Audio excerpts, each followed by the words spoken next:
All right, hello everybody. KVUE Chief Meteorologist Hunter Williams here with our nightly extended update on the forecast. A couple things that we'll talk about, per usual. Kind of a busy forecast, at least a little bit more busy than what we've been tracking.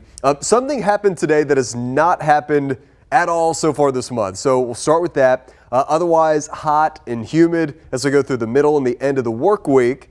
And then this weekend, this is kind of the more interesting thing. A little tropical feature that we'll need to keep an eye on in the Gulf. These are just small rain chances, but I bumped them up a little bit for Saturday, so that will be kind of the next thing that we need to keep an eye on. All right, live view outside. This is our Zach Theater camera. I want to show you the numbers today. This is the thing that happened today that has not happened so far this month of July.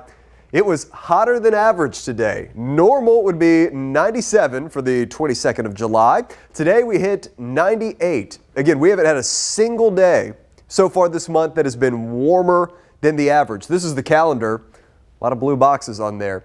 We've had 2 days that have been exactly normal, the first day of the month and then on the 7th. Both of those days were at 95. The rest are blue boxes, and then we filled in a red box. Now, tomorrow, the average afternoon high bumps up to 98. The hottest the average afternoon high gets at any point of the year, by the way, is 99, which happens late July into the first part of August.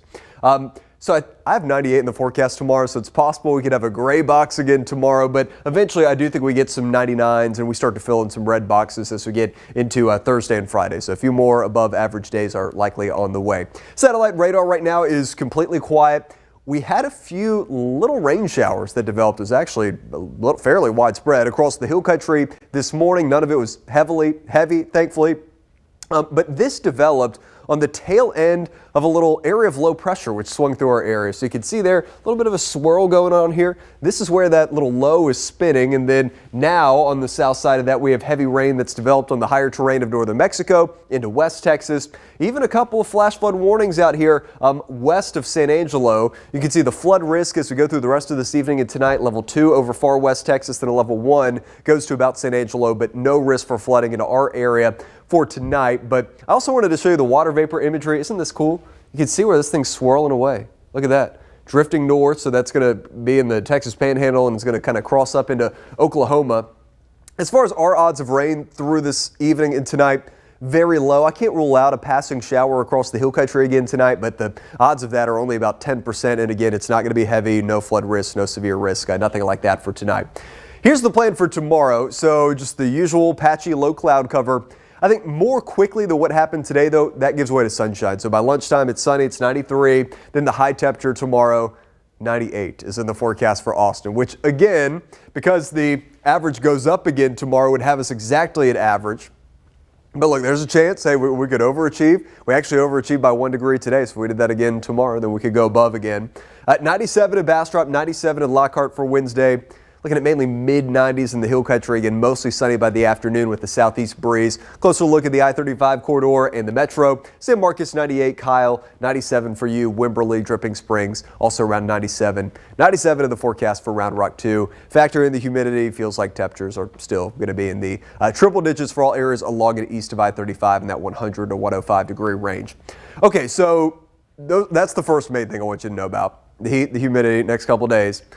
You can see rain chances non-existent through Wednesday and Thursday. But then by Friday, all right, corner there, we get a little Gulf moisture coming into southeast Texas. And then for Saturday, you can see the coverage. Look, it's spotty. It's very isolated, but I've bumped us up a little bit. I've got a 20% rain chance in the forecast. Then Sunday, we go back down to about 10%.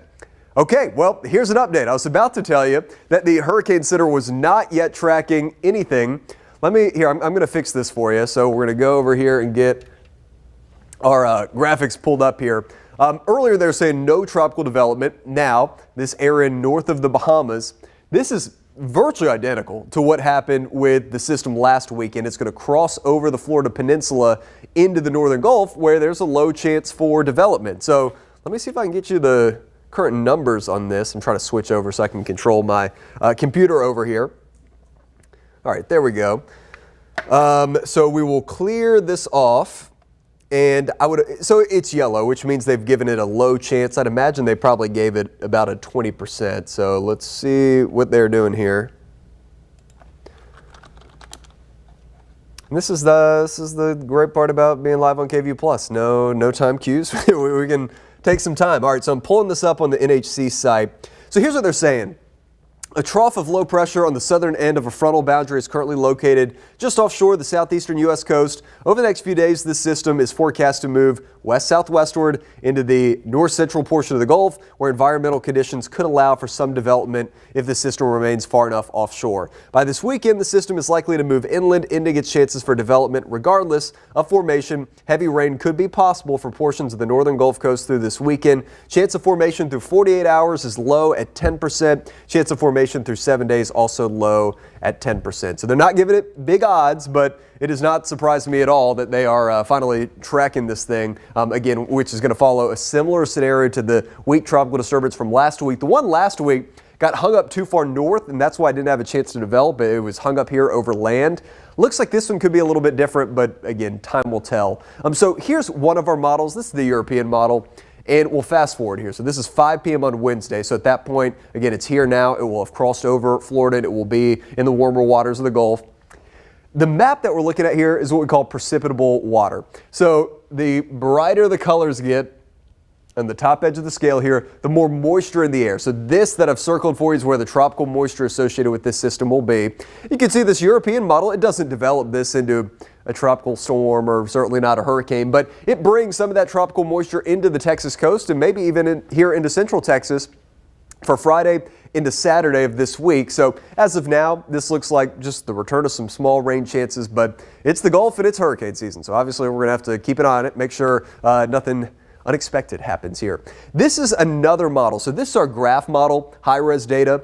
So we're watching out here north of the Bahamas. So watch that. All right, it's going to cross over Florida.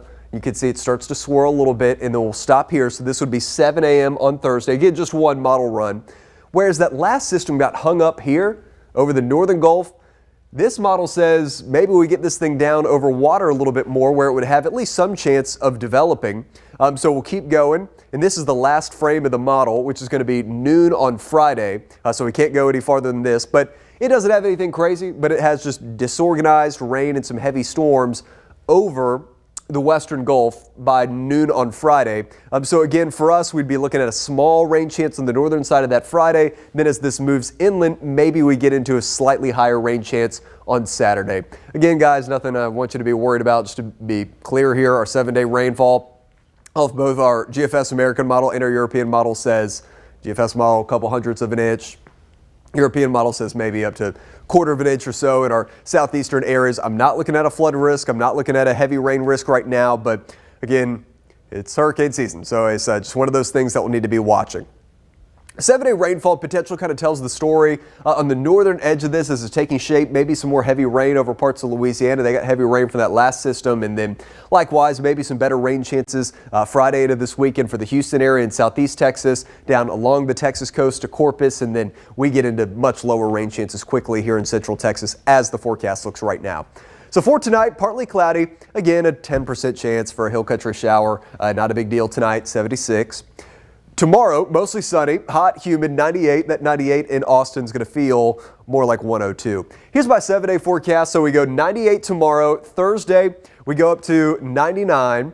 Friday, 98. And then that tropical system tries to increase our rain chances a little bit. Again, nothing crazy right now. 10% Friday, 20% on Saturday. Saturday, I think, will be the main day to watch. But even with just that 20%, we drop down to 93. Not bad. So that'd get us cooler than average again for this time of the year. Then Sunday down to 10% and then looking dry and increasingly hot again as we go into early next week as high temperatures rebound into the upper 90s.